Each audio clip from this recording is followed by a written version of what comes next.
Now that we've added the fake handheld camera effect to our scene, we're ready to add some motion blur, some more camera lens blur, and some global color correction and grain in order to really make this effect convincing.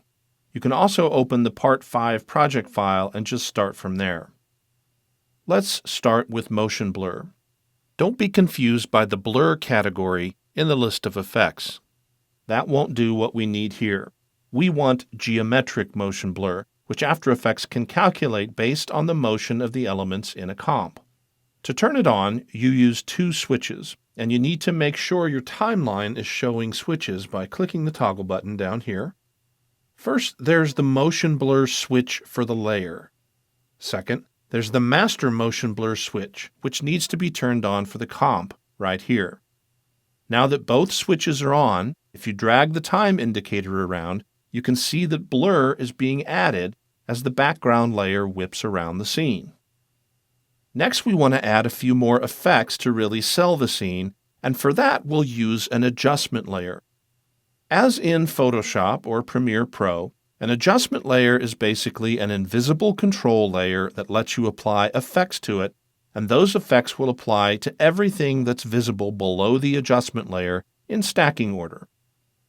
And the adjustment layer will be especially useful in this comp since we only want to calculate effects on this smaller 1280 by 720 window.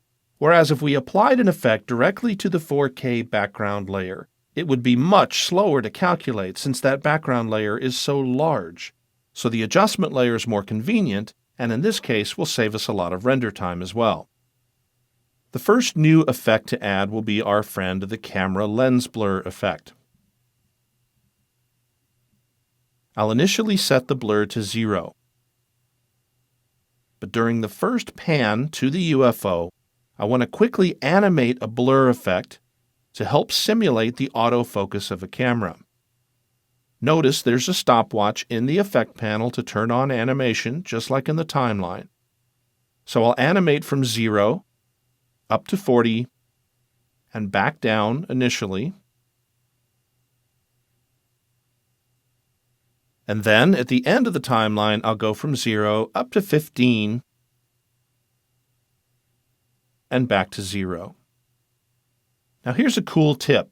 Once you've set keyframes for a property, tapping the U key will reveal just the animated properties in a layer. Now you can fine-tune. For example, I'll select just this one keyframe, copy it, and paste it a few frames later to hold the camera out of focus for a few extra frames.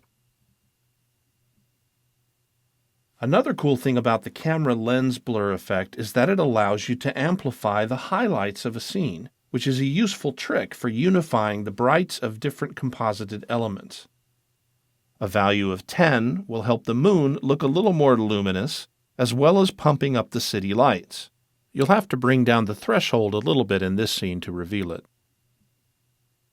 In fact, during our final zoom, we can animate the gain up to, say, 50 to simulate the camera re-exposing itself after a zoom.